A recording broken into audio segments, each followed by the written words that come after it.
उल्टा चोर कोतवाल को डांटे। आपने ये कहावत तो सुनी ही होगी। अब कुछ ऐसा ही हो रहा है भारत के साथ इस जियोपॉलिटिकल वर्ल्ड में।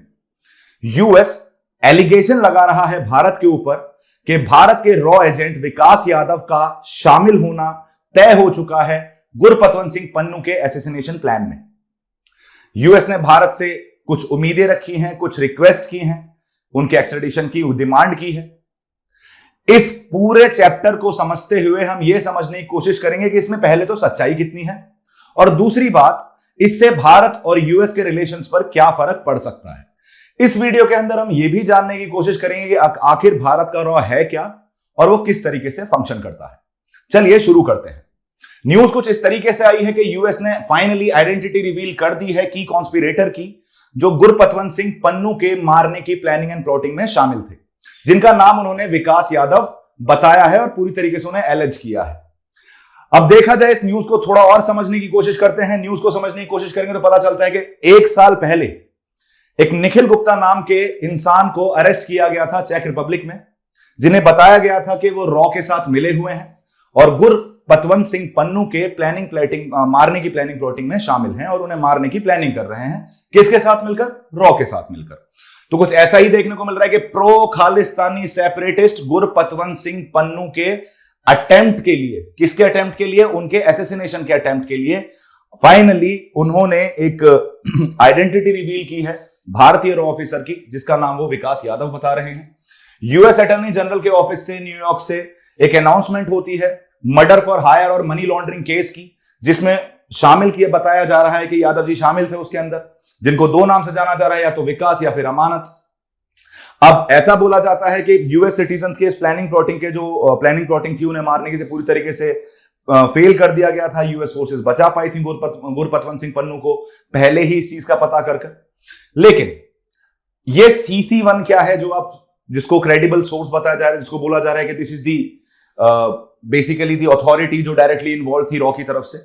एक कहानी है, उसके थ्रू इस पूरे एपिसोड को समझने की कोशिश करते हैं कि किस तरीके से ये एपिसोड शुरू हुआ और आज की डेट में ये यहां कैसे पहुंच चुका है।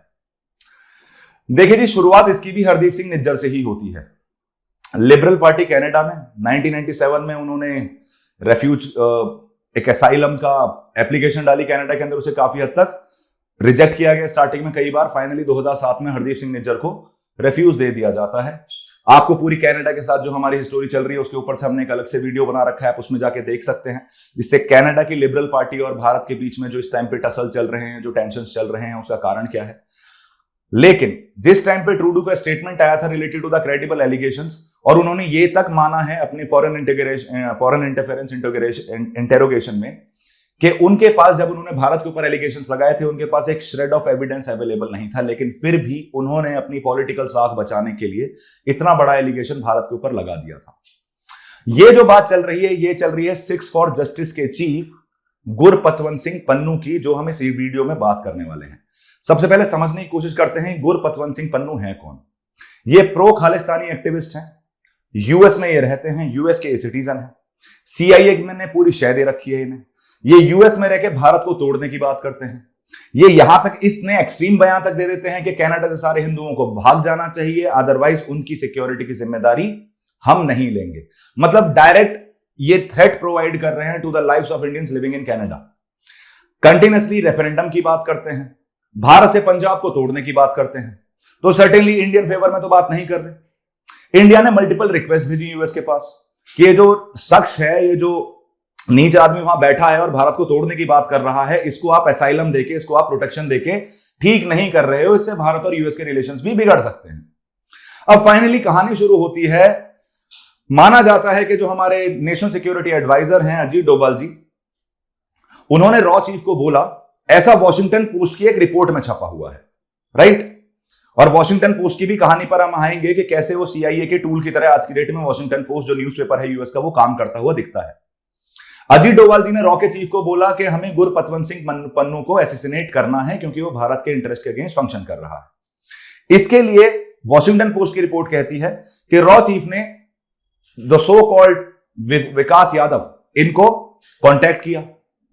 विकास यादव जी ने, अब कहानी सुनिए आप, जैसे रॉ इस तरीके से आप खुद भी एक्सपेक्टेशन करिएगा कि क्या रॉ इस तरीके से फंक्शन करेगी या नहीं करेगी। विकास यादव एक ऐसे इंसान से मिलते हैं जिनका नाम है निखिल गुप्ता, जो काफी ज्यादा ऑर्गेनाइज्ड क्राइम में ऑलरेडी अवेलेबल थे, ऐसा वॉशिंगटन पोस्ट बोल रही है। उनको फिर यह बोला गया कि आपको कुछ ऐसा करना है जिससे गुरपतवंत सिंह पन्नू को मारा जा सके यूएस के अंदर। निखिल गुप्ता चेक रिपब्लिक जाते हैं।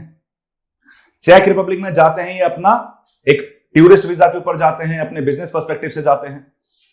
वहां जाके इन्हें एक इंसान मिलता है, वहां जाके ढूंढना शुरू करते हैं कि कोई ऐसा इंसान मिल जाए जो एक शूटर हायर कर पाए, जिसके थ्रू ये शूटर हायर कर पाए और ये यूएस में बैठे गुरपतवंत सिंह पन्नू को मार सके। वहां इनका कांटेक्ट, निखिल गुप्ता जी का कांटेक्ट एक ड्रग डीलर से होता है। ड्रग डीलर को निखिल गुप्ता जी अपनी सारी कहानी सुनाते हैं कि जी ऐसी ऐसी प्लानिंग प्लॉटिंग है, भारत सरकार 1 लाख करोड़ डॉलर्स आपके ऊपर खर्च करने के लिए तैयार है अगर आप गुरपतवंत सिंह पन्नू को मरवा सकते हैं। पता चलता है वो जो ड्रग डीलर था वो एक कॉन्फिडेंशियल सोर्स था ड्रग एनफोर्समेंट एजेंसी यूएसए का। जैसे ही उस कॉन्फिडेंशियल सोर्स, जो आपको न्यूज़पेपर में सीएस लिखा हुआ दिख रहा होगा, तो that is confidential source of DEA, drug enforcement agency of US, वो जाके सीआईए के ऑफिशियल चीफ को बता देते हैं प्राग में, चेक रिपब्लिक की कैपिटल के अंदर। निखिल गुप्ता को अरेस्ट किया जाता है। निखिल गुप्ता को एक्सट्रेडिशन के थ्रू यूएस ले जाया जाता है और यूएस की जेल में बंद कर दिया जाता है। उसके बाद से कंटिन्यूअसली ये इंटेरोगेशन चल रही थी, ये एलिगेशंस चल रहे थे कि भारत भी इन्वॉल्व है। बीच में आपने ये भी सुना होगा कि यूएस कोर्ट ने अजीत डोभाल को समन किया है regarding the assassination case of Gurpatwant Singh Pannu, जिसको भारतीय सरकार ने पूरी तरीके से डिस्कार्ड कर दिया। आज की डेट में एक नई खबर आई है। उन्होंने बोला है कि निखिल गुप्ता जब विकास गुप्ता से बात करते थे, ये जो सब निखिल गुप्ता कर रहे थे, ये कह रहे थे विकास यादव के कहने पर। और विकास यादव से जब वो बात करते थे तो 2 नामों से बात करते थे। वन वो CC1, जो आपको CC1 नाम से देखने को मिल जा रहा है, तो CC1 यहां विकास यादव के लिए ही यूज किया गया है, और दूसरा उनका नाम यूज किया जाता था अमानत। उसके बाद जब ये चेक रिपब्लिक में निखिल गुप्ता उस ड्रग डीलर से मिले थे तो उन्होंने वीडियो कॉन्फ्रेंसिंग पे रॉ ऑफिशियल से उनकी एक वीडियो कॉन्फ्रेंस करवाई। उनसे बोला गया कि इस तरीके से आपको गुरपतवंत सिंह पन्नू को मारने की कोशिश करनी है। वीडियो कॉन्फ्रेंसिंग पे रॉ एक ऐसे अनऑफिशियल, अनरिलायबल आदमी से बात कर रही है अपनी प्लानिंग प्लॉटिंग की। थोड़ा सा दाल में काला यहां भी लगता है।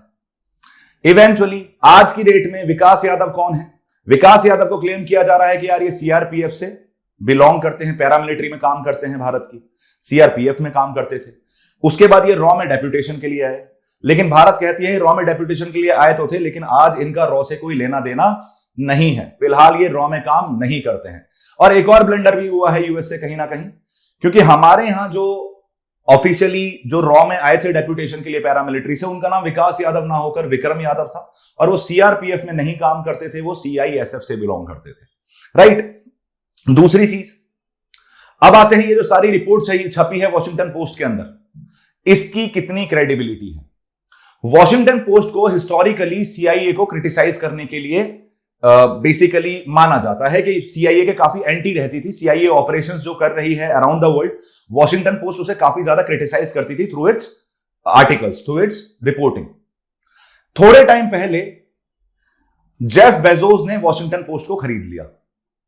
सेम टाइम पीरियड में लगभग $600 मिलियन जेफ बेजोस को प्रोवाइड किए गए, जिसमें सीआईए द्वारा यह बोला गया कि आप हमारे लिए क्रेडिबल इंफॉर्मेशन कलेक्ट करेंगे थ्रू योर सर्विसेज, जो पूरी दुनिया में आप कर रहे हो, डेटा कलेक्शन में हमारी हेल्प करोगे। उसके बाद आप आज की डेट में वॉशिंगटन पोस्ट जेफ बेजोस के अंदर फंक्शन करता है, और जब से अमेजॉन ने खरीदा है वॉशिंगटन पोस्ट को, तब से पूरी तरीके से सीआईए का क्रिटिसिज्म भी खत्म हो चुका है, और आज की डेट में वॉशिंगटन पोस्ट भी एक माउथपीस बन चुका है सीआईए अमेरिका का। यह सब चीजें देखते हुए सबसे पहली बात तो ये, यूएस अपने पैर पे कुल्हाड़ी मार रहा है। उसके 2 रीजन है। इलेक्शन खत्म होने वाले हैं, इलेक्शन बेसिकली आपको इलेक्शन होते हुए देखेंगे अब यूएस के अंदर, और 99% चांसेस हैं कि एक कंजर्वेटिव गवर्नमेंट डोनाल्ड ट्रंप की आने वाली है और लिबरल गवर्नमेंट को टाटा बाय बाय होने वाली है। तो इवेंचुअली ये मुद्दा ज्यादा टाइम तो बढ़ने वाला है नहीं आगे। डोनाल्ड ट्रंप आके पॉलिसी चेंज करेंगे, अमेरिकन फर्स्ट पॉलिसी पे चलते हैं, बाहर की कंट्रीज में बाहर के एक्टिविस्ट को बहुत ज्यादा सपोर्ट करना पसंद नहीं करते हैं। तो ये गुरपतवंत सिंह पन्नू का जो केस है उसे आप इजीली रिजॉल्व होते हुए देखोगे जब ट्रंप की सरकार आती हुई दिखेगी आपको। सेम कनाडा में भी होने वाला है। जैसे ही आपको अपोजिशन पार्टी, कंजर्वेटिव पार्टी दिखेगी, वहां राइटिस्ट पार्टी दिखेगी आती हुई, तो आपको कनाडा के साथ भी रिलेशन अपने आप ही इंप्रूव होते हुए दिख जाएंगे, क्योंकि this is more of right wing versus left wing perspective, इसमें एक आइडियोलॉजिकल पर्सपेक्टिव भी इन्वॉल्व है। और जब मुंह काला करवा ही लिया था यूएस ने कनाडा के केस में, तो उसको अपनी साख बचाने के लिए कोई ना कोई तो कहानी प्रेजेंट करनी ही थी। कहानी बहुत बढ़िया है, पिक्चर बहुत बढ़िया बनेगी इस पे, शायद बॉलीवुड वाले यूज भी कर लें इसे, लेकिन इसमें सच के तथ्य जो हैं वो काफी कम नजर आते हैं। इसलिए जो अभी तक एलिगेशन लगा है इस पे पूरी तरीके से यूएस को सोचने समझने की जरूरत है। भारत को एक स्ट्रॉन्ग बेसिकली स्टैंड लेने की जरूरत है कि भारत की सोवरेनिटी और इंटीग्रिटी के ऊपर कोई सवाल करने वाले इंसान को सपोर्ट करने के बाद आप भारत पे ही एलिगेशंस नहीं लगा सकते। अब ये हमसे सवाल कर रहे हैं कि विकास यादव, द सो कॉल्ड विकास यादव को आप एक्सट्रेडिशन के थ्रू यूएस भेज दीजिए। हमारा एक सवाल है, 2008 में American citizen David Headley mainly responsible था 26/11 के अटैक के लिए, मुंबई अटैक के लिए। आपने अब तक उसका एक्सट्रेडिशन क्यों नहीं किया? आप उसका एक्सट्रेडिशन करिए, उसके बाद हम विकास यादव के एक्सट्रेडिशन की बात करेंगे। ये वन वे स्ट्रीट नहीं हो सकती, it's a two way street, तो it has to be a two way street. आप डोमिनेट करने की कोशिश नहीं कर सकते। इंडिया आपके लिए जियो स्ट्रेटेजिकली बहुत इंपॉर्टेंट है और जितनी जरूरत इंडिया को यूएस की है उससे ज्यादा यूएस की इंडिया की है, यूएस को इंडिया की है। तो ये बात जियो पॉलिटिकल पर्सपेक्टिव से समझने की भी जरूरत है। और किसी बेसिकली इंटरनेशनल राहुल गांधी के लिए या इंटरनेशनल पप्पू के लिए जो बिना सोचे समझे कुछ भी बोल देते हैं सामने जाके, जस्टिन ट्रूडो की बात कर रहा हूं मैं, उनको सपोर्ट करने के लिए आप ऐसी हरकतें ना करें। इससे पहले कि हम आगे जो चार्ज लगाए गए हैं वो मैंने ऑलरेडी आपको समझा दिया है, जो इसके अंदर लिखा हुआ दिख रहा है CC1, जो विकास यादव के लिए टर्म यूज किया गया है। सबसे पहले हम समझने की कोशिश करते हैं कि रिसर्च एंड एनालिसिस विंग है क्या। देखिए जी, 1962 की वॉर हुई, 1965 की वॉर हुई, 1962 Indo China war, 1965 Indo Pakistan war. उन दो वॉर के बाद हमें यह समझ में आया कि हमें एक्सटर्नल इंटेलिजेंस एजेंसी की बहुत ज्यादा जरूरत है, क्योंकि माना गया 1962 की लड़ाई से पहले, 1962 की लड़ाई से पहले चाइना 6 महीने तक हमारे बॉर्डर की रेकी करता रहा। उसे एग्जैक्ट पता था कि हमारे ट्रूप जो हैं वो कहां कहां स्टेशन हैं, और हमें इस चीज की भनक भी नहीं थी। सेम चीज ये भी मानी जाती है कि 1965 वॉर में पाकिस्तान का कश्मीर में इतना अंदर तक घुसाना भी इंटेलिजेंस फेलियर ही था। इसके बाद 1966 में इंदिरा गांधी आती हुई दिखी, उनको ये चीज रियलाइज हुई कि हमें एक्सटर्नल इंटेलिजेंस एजेंसी की बहुत ज्यादा जरूरत है। उस टाइम पे जो आईबी चीफ हुआ करते थे उनका नाम था रोमेश्वर नाथ काउ, RN काउ। उनको एक टास्क प्रोवाइड किया गया कि आप एक ब्लूप्रिंट तैयार करें कि किस तरीके से भारत की एक्सटर्नल इंटेलिजेंस एजेंसी फंक्शन कर सकती है। उन्होंने एक ब्लूप्रिंट तैयार करा और फाइनली 1968 के अंदर, 1968 में आपको रॉ का एस्टेब्लिशमेंट होता हुआ दिखता है और उसके पहले चीफ बनते हैं RN काउ। इनका वर्किंग मैकेनिज्म कैसा है? ये एजेंसी एक ऐसी एजेंसी है जो इंटेलिजेंस सिक्योर करती है, कलेक्ट करती है, military intelligence, economic intelligence, scientific intelligence, political intelligence through covert and overt operations. Covert मतलब बेसिकली अंडर द टेबल, मतलब आप लो लाइंग पर्सपेक्टिव से अपने आप को आउटराइटली बाहर ना लाके आप उन ऑपरेशंस को करो किसी को बिना पता लगे बिना, जिससे किसी को पता भी ना चले। ओवर्ट ऑपरेशन ही जो नॉर्मल ऑपरेशंस आपको रॉ के देखने को मिल जाते हैं। ये मॉनिटर भी करती है कि किस तरीके से टेररिस्ट ग्रुप्स फंक्शन कर रहे हैं, स्मगलिंग नेटवर्क्स फंक्शन कर रहे हैं, वेपन्स और एम्यूनेशन जो भारत के अंदर आ रहे हैं वो किसके सोर्सेस से आ रहे हैं जिससे उन्हें रोका जा सके। साथ ही रॉ फंक्शन करती है कैबिनेट सेक्रेटेरिएट के अंदर, जिसके और जो रॉ के चीफ है उन्हें रॉ का सेक्रेटरी कहा जाता है। काफी ज्यादा डिविजन्स हैं रॉ के और वो अलग अलग रीजन्स में, अलग अलग सेक्शंस में डिवाइडेड दिखते हैं। रॉ हमारी basically is the main intelligence agency, external intelligence agency. ये आपको रॉ का लोगो देखने को मिलता है, research and analysis wing, national emblem आपको यहां लगा हुआ दिख रहा है। फंक्शंस क्या है? Intelligence connection. अब ये इंटेलिजेंस कौन सी है भाई? ये ह्यूमन इंटेलिजेंस भी है, ये सिग्नल्स इंटेलिजेंस भी है और ये ओपन सोर्स इंटेलिजेंस भी है। डिफरेंट टाइप की इंटेलिजेंस आपको कलेक्शन करती हुई रॉ दिख जाएगी। ये इन एनालिसिस एंड रिपोर्टिंग, ये जो इंटेलिजेंस कलेक्ट हुई है इसका एनालिसिस भी कौन करता है? रॉ ही करता है। उसके ऊपर एक एक्शनेबल इंटेलिजेंस प्रोवाइड करता है कि ऐसी इंटेलिजेंस जिसके ऊपर एक्शन लिया जा सके, मतलब या फिर एक ऐसी इंटेलिजेंस जिसको ध्यान में रखते हुए आप एक्शन ले सकते हो, क्योंकि credibility has to be there. अगर इंटेलिजेंस से कोई चीज कलेक्ट की है आपने, कोई इंफॉर्मेशन कलेक्ट की है, that information has to be credible, otherwise उससे हमारे सोल्जर्स की जान को खतरा हो सकता है। इंडियन गवर्नमेंट को हेल्प करती है पॉलिसी और स्ट्रेटेजिक डिसीजंस में, कोवर्ट ऑपरेशंस कंडक्ट कराती है दूसरे कंट्रीज में भी, जिससे किसी भी तरीके से जो होस्टाइल फॉरेन एक्टिविटीज हैं जो दूसरे देशों में चल रही हैं उन्हें रोका जा सके, उन पे लगाम लगाई जा सके, जिससे नेशनल इंटरेस्ट हर्ट ना हो। साथ के साथ फॉरेन एजेंसीज के साथ कोऑपरेट करती है, मोसाद के साथ, सीआईए के साथ, MI6 के साथ। आपको क्या देखने को मिल रहा है, KGB के साथ, बहुत से जितने भी आपको एजेंसीज देखने को मिलती हैं बाहर की कंट्रीज की, उनके साथ आपको कोलैबोरेटिव एफर्ट्स, इंटेलिजेंस शेयरिंग का काम भी आपको रॉ करती हुई ही दिख जाती है। आगे देखते हैं इस इंसिडेंट से, इस एपिसोड से भारत और यूएस के रिलेशंस पर क्या फर्क पड़ेगा। सबसे पहले डिप्लोमेटिक टेंशंस आ सकती हैं। Of course diplomatic tensions already आ भी चुकी हैं और डिप्लोमेटिक टेंशंस और ज्यादा बढ़ती हुई दिखेंगी, क्योंकि यूएस अकाउंटेबिलिटी मांगेगा अब इंडिया से, जिससे हम एक्स्ट्राडाइट कर सके अपने ऑफिशियल को या फिर इस एक्शन के लिए। बट मैंने आपसे पहले कहा, यूएस इतना कोई दूध का धुला नहीं है, या यूएस कोई एकदम गाय नहीं है जो उसकी बात को हम मान लें। यूएस खुद इतने बेसिकली एफर्मेटिव एक्शंस ले चुका है इन सपोर्टिंग दी पीपल जो इंडिया के इंटरेस्ट के अगेंस्ट काम कर रहे हैं, वाइल लिविंग इन यूएस और while living in Canada as well. तो कहीं ना कहीं आपको यह भी देखने को जरूरत है कि ताली एक हाथ से नहीं बजती है, आपको दूसरा हाथ भी पिक्चर में लाना पड़ेगा जब आप इन सारे चीजों की बात कर रहे होंगे। ट्रस्ट इश्यूज आपको राइज होते हुए दिखेंगे, ट्रस्ट डेफिसिट्स हो सकते हैं, जिसकी वजह से दोनों कंट्रीज के बीच में जो कोलैबोरेशन हो रहा है, जो इंटेलिजेंस शेयरिंग हो रही है, उसमें थोड़ी सी आपको दिक्कत देखने को मिल सकती है। काउंटर टेररिज्म एफर्ट, दोनों देश साथ में मिलकर काउंटर टेररिज्म पर काम करते हैं, लेकिन जब ट्रस्ट डेफिसिट रहेगा तो कहीं ना कहीं जो जॉइंट काउंटर टेररिज्म एफर्ट्स जो हैं दोनों नेशंस के, उनके ऊपर भी कहीं ना कहीं आपको रीअसेसमेंट की जरूरत पड़ सकती है और उनमें भी आपको थोड़ी बहुत इश्यूज देखने को मिल सकते हैं। Next impact is legal and extradition challenges. Extradition का मतलब होता है कि अगर मेरा कोई ऐसा क्रिमिनल जो इंडिया के लिए थ्रेट है और किसी और कंट्री में बंद है, तो उसे उस कंट्री से इस कंट्री में लाने के प्रोसेस को हम बोलते हैं extradition.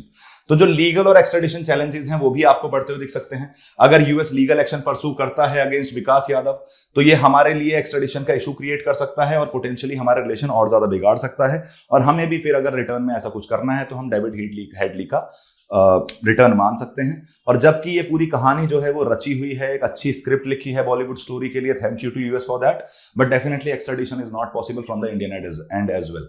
Influence on public opinion को भी काफी हद तक इन्फ्लुएंस किया जा सकता है कि पब्लिक परसेप्शन जो है दोनों कंट्रीज में एक दूसरे के सिटीजन्स को लेके, वो थोड़ी सी इशू बन सकते हैं, और जो भारतीय आपको इंडिया यूएस में रहते हुए दिखते हैं उनके खिलाफ, उनके प्रति एक नेगेटिव सेंटीमेंट राइज होता हुआ दिख सकता है यूएस के अंदर।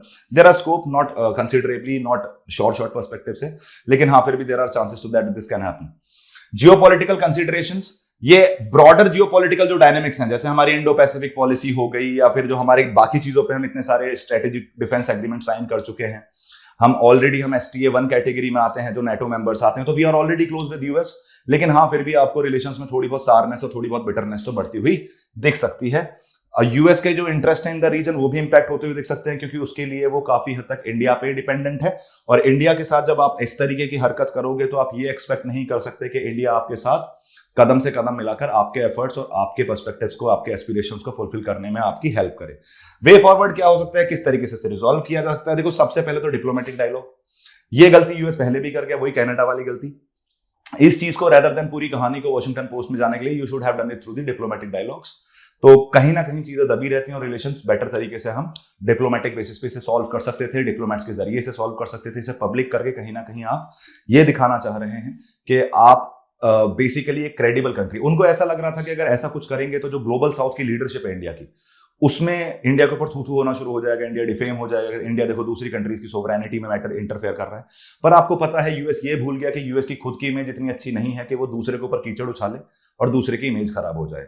जब खुद कीचड़ में नहाकर जब दूसरे से चिपकते हो तो कीचड़ तो लगेगी ही, और यूएस के साथ हम काम कर रहे हैं तो ऑफकोर्स कीचड़ तो लगनी जायज थी हमारे ऊपर ना, मतलब ऑफकोर्स लगनी ही थी।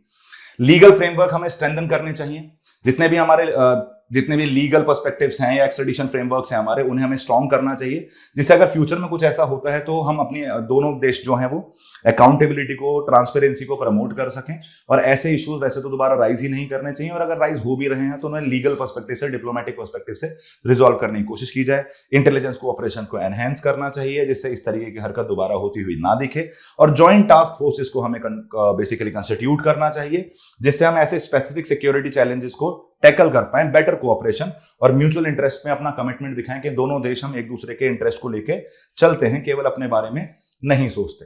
इस पूरी इंफॉर्मेशन से आपको एक बात तो समझ में आ गई होगी कि भारत आज की डेट में जियोपॉलिटिकली इतना स्ट्रांग बन चुका है कि a country like US wants to basically suppress India through its false agenda, false propaganda, जो भी आप कहना चाहो इसे। इवेंचुअली सच्चाई सामने आ ही जाएगी और India needs to be strong enough, India needs to have its own stand कि कोई भी कंट्री आके इंडिया को ऐसे एलिज नहीं कर सकती है। और अगर फॉर एग्जाम्पल गुरपतवंत सिंह पन्नू को तो वैसे भी मर ही जाना चाहिए। I am saying this on record. Gurpatwant Singh Pannu Bharat के लिए, भारत के इंटरेस्ट के लिए, भारत के नेशनल इंटरेस्ट के लिए एक बहुत बड़ा खतरा है। और ये बात आज से नहीं, पिछले 5-6 सालों से जब खालिस्तान रेफरेंडम हुआ था तब भी ये बात सामने आई थी। भारत के लिए एक आतंकवादी है, भारत में एक आतंकवादी की तरह डिक्लेयर किया गया इंसान है गुरपतवंत सिंह पन्नू, जो सीआईए की शरण में रहकर वहां भारत के खिलाफ अपने एजेंडे रन कर रहा है। अगर आप सच में हमारे दोस्त हैं, अगर आप सच में अपने आप को स्ट्रेटेजिक पार्टनर बोलते हैं, तो अब तक तो आपको गुरपतवंत सिंह पन्नू को वैसे ही एक्स्ट्राडाइट कर देना चाहिए था।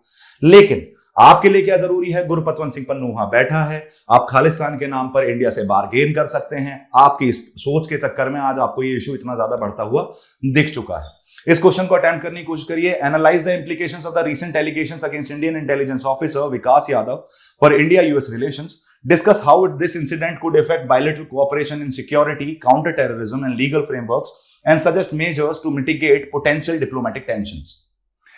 This was all from my end. Thank you so much, guys. जुड़े रहिए हमारे साथ, subscribe to our YouTube channel, and have a good day.